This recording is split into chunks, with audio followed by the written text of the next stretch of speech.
Bonjour à tous, nous voilà rendus dans la prochaine capsule vidéo dans ce temps de jeûne et de prière que nous vivons ensemble. Nous espérons vraiment que votre semaine se déroule bien. On continue notre semaine. Mes amis, vous voyez, dans ce temps de jeûne et de prière, nous parlons depuis le début de la semaine du thème de la victoire. C'est ce qu'on veut vraiment mettre en avant avec l'équipe des prédicateurs et du pasteur, être des chrétiens victorieux pour l'année 2026. Amen.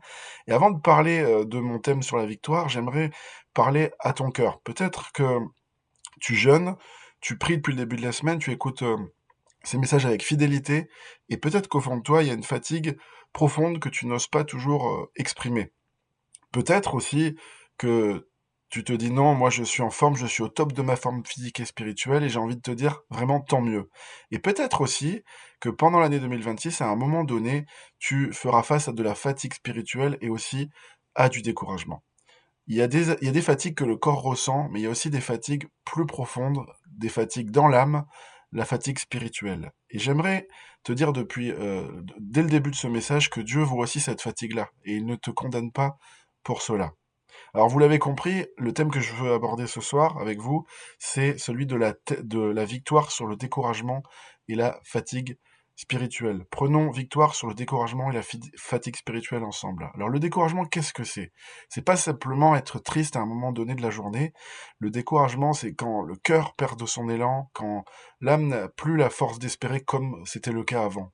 C'est quand on continue à faire les choses, mais on commence à les faire sans joie. C'est quand on a encore la foi en Dieu, mais qu'on n'arrive plus à croire au miracle de Dieu pour soi-même. On se décourage, on se fatigue. Découragement, c'est cette fatigue qui est intérieure et qui murmure à notre cœur, à quoi ça sert de continuer? Est-ce que ça sert encore à quelque chose de prier pour ces sujets? Ou bien, par exemple, est-ce que Dieu m'entend vraiment? Est-ce que ça vaut le coup que je continue à persévérer dans ce sujet-là? Et vous savez, le découragement et la fatigue spirituelle n'enlèvent pas spécialement la foi, mais il épuise petit à petit notre espérance. Et peut-être que certains prient depuis longtemps pour une situation. Peut-être que tu pries pour une guérison, pour une percée spirituelle, ou bien peut-être pour la conversion d'un proche. Tu continues à prier et tu ne t'attends plus vraiment au miracle de Dieu. Les mots sortent de ta bouche, mais ton cœur est fatigué. C'est ce qu'on appelle la fatigue spirituelle. Peut-être aussi tu es fidèle à Dieu, tu es fidèle à l'église locale, fidèle dans ton service. Tu as l'impression de donner beaucoup et de recevoir très peu. Tu fais tout ce qu'il faut, mais intérieurement, tu te sens à bout. Dieu voit aussi cette fatigue spirituelle-là. Il y a encore un exemple possible que j'aimerais citer, c'est celui du découragement de la fatigue spirituelle face aux combats répétés.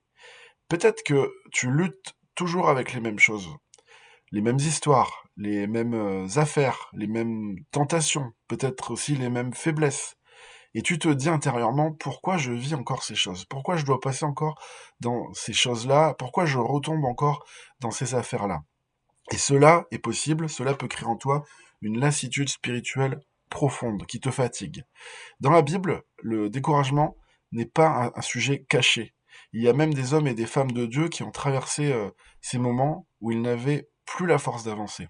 Si vous voulez, on peut prendre l'exemple du prophète Élie, qui après une grande victoire spirituelle, se retrouve tout seul, menacé et épuisé. Il s'assoit sous un genêt et dit à Dieu, c'en est assez, je suis fatigué. Ce qui est frappant, c'est que Dieu ne lui dit pas, ressaisis-toi, où est ta foi mon gars? Non, Dieu s'approche doucement de lui, il lui donne du repos, il le nourrit par l'intermédiaire d'un ange, et il lui parle avec douceur. Amen. Dieu nous montre ici un principe très précieux pour nous. Dieu ne brusque jamais une âme, encore moins si elle est fatiguée et découragée. Je vous encourage à lire 1 Roi chapitre 19 après cette vidéo pour découvrir cette histoire d'encouragement divin qui va, je pense, vous faire du bien. Il y a un autre homme de Dieu qui a souvent exprimé son découragement. Je veux parler de David. David le roi, le guerrier, l'homme selon le cœur de Dieu. Et dans les psaumes, notamment 69 et 143, il dit « Je m'épuise à crier, mon gosier se dessèche, mes yeux se consument, tandis que je regarde vers mon Dieu. » Et puis il écrit « Mon esprit est abattu au-dedans de moi, mon cœur est troublé. » David parle à Dieu avec honnêteté ici. Il ne masque pas sa douleur et Dieu ne le rejette pas. Amen. Dieu devient son refuge, sa consolation et sa force. Alors mes amis, je crois que Dieu préfère une prière vraie, une prière authentique, une prière sincère à une apparence spirituelle fausse. Pensons aussi à l'apôtre Paul. Paul, vous le savez, a vécu des miracles extraordinaires, mais il écrit aussi: Nous ne voulons pas, en effet, vous laisser ignorer, mes frères, au sujet de la tribulation qui nous est survenue en Asie, que nous avons été excessivement accablés, au-delà de nos forces, de telle sorte que nous désespérions même de conserver la vie. De Corinthiens, chapitre 1, au verset 8 et 9. Vous voyez, du découragement. Ici, Paul reconnaît sa limite. Il comprend quelque chose de fondamental également. Cela est arrivé afin que nous ne placions pas notre confiance en nous-mêmes, mais en Dieu qui ressuscite les morts. Waouh! Alors la fatigue et le découragement devient aussi une occasion pour que Dieu se révèle autrement dans notre vie. Et surtout, n'oublions pas ceci. Jésus comprend ce que tu vis. Le Seigneur voit toutes choses. Il a connu la fatigue physique sur la terre, il était fatigué du chemin parfois.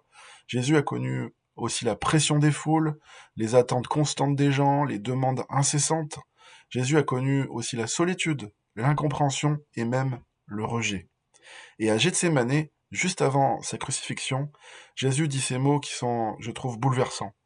Mon âme est triste jusqu'à la mort. Restez ici et veillez avec moi. Matthieu 26, verset 38, il parle ici à ses disciples. Cela signifie que quand tu es découragé, quand tu es à bout intérieurement, que tu te sens fatigué spirituellement, Jésus ne te regarde pas de loin. Il est passé par là lui aussi. Et il comprend et il compatit, il te bénit, t'encourage. Amen. Face à la fatigue spirituelle, Jésus nous montre aussi un autre chemin de la victoire. Souvent, on le voit dans l'évangile, Jésus se retirait à l'écart pour prier. Il savait que sa force ne venait pas dans l'agitation, mais dans l'intimité avec Dieu le Père. Et aujourd'hui encore, Jésus nous adresse cette invitation qui est pleine de douceur. Venez à moi, vous tous qui êtes fatigués et chargés, et je vous donnerai du repos. Prenez sur vous mon joug, c'est-à-dire ma guidance spirituelle, c'est lui le bon berger, il nous guide, et recevez mes instructions, car je suis doux et humble de cœur, et vous trouverez du repos pour vos âmes. Du repos pour vos âmes, c'est ce que nous avons besoin quand on est fatigué et découragé. Et ce repos n'est pas seulement un repos du corps, c'est un repos pour l'âme, nous dit la parole. C'est le repos de celui qui n'a plus besoin de porter seul son fardeau, car il a Jésus avec lui. Et comme le dit l'apôtre Pierre aussi, à un autre endroit de la parole, déchargez-vous sur lui, c'est-à-dire sur Jésus, de tous vos soucis, car lui-même prend soin de vous. 1 Pierre 5, verset 7. Jésus qui prend soin de nous, voilà encore une bonne nouvelle. Jésus qui prend soin de toi, mon ami, quand tu es fatigué et découragé. La victoire dont Dieu nous parle dans ce jeûne et prière, donc, n'est pas l'absence de combat, on l'a compris. C'est impossible. La victoire, c'est d'être soutenu au milieu du combat, d'être soutenu par Jésus dans ton combat. La victoire, ce n'est pas de ne jamais être fatigué, car c'est impossible. Tout le monde, à un moment donné, est découragé et fatigué. Mais la victoire, c'est d'être renouvelé quand on est fatigué, être renouvelé par le Seigneur Jésus. L'apôtre Paul dit encore, « Quand je suis faible, c'est alors que je suis fort ». C'est un verset qui revient souvent en ce moment. Pourquoi? Parce que dans la faiblesse, nous faisons l'expérience de la grâce de Dieu. Je pense que le Saint-Esprit nous parle avec ce verset en ce début d'année 2026 également. Alors mon frère et ma sœur, dans ce temps de jeûne et prière, je t'encourage, ne cherche pas la performance, Dieu ne cherche pas à voir combien de temps tu pries, combien de repas tu as jeûné, il cherche avant tout ton cœur. Et si tu es fatigué, cette capsule vidéo est pour toi. Si tu es découragé, Jésus veut t'encourager, il veut te porter.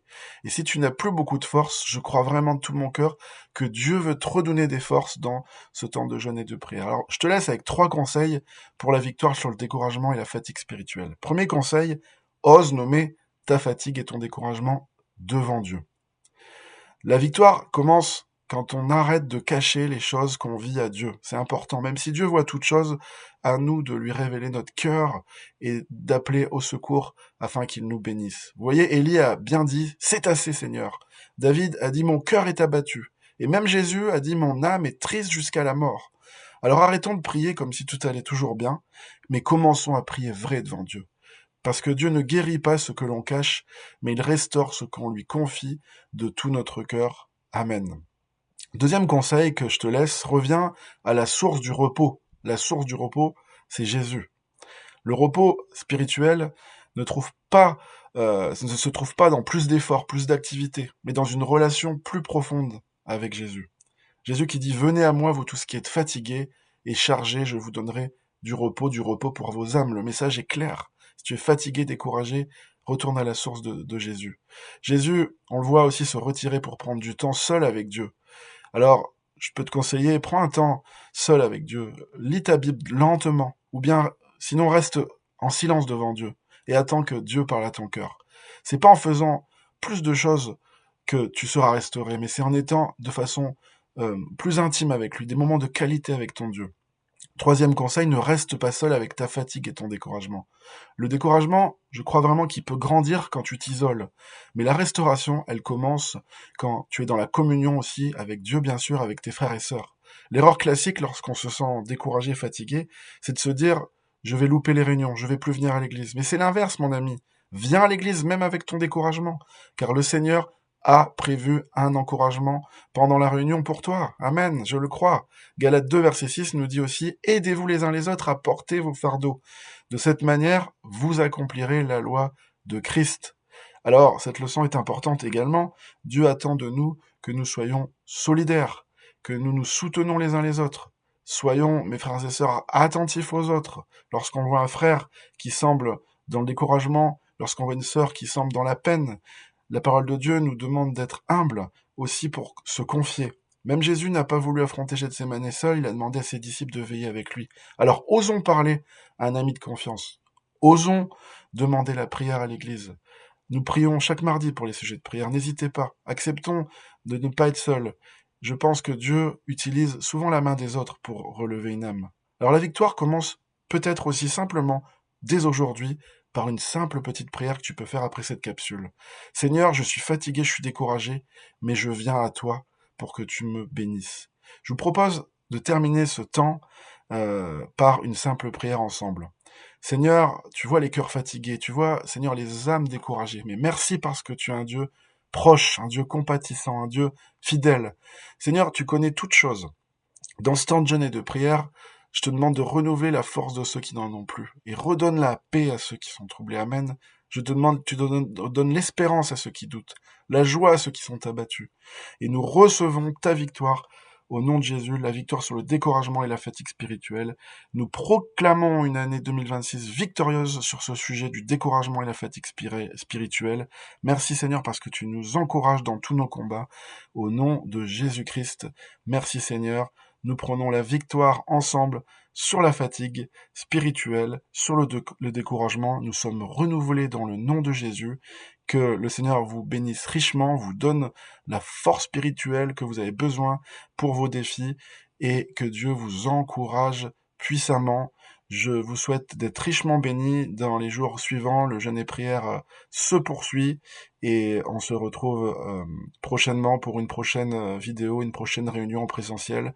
Merci beaucoup mes frères et sœurs de m'avoir écouté. Bonne semaine. Merci.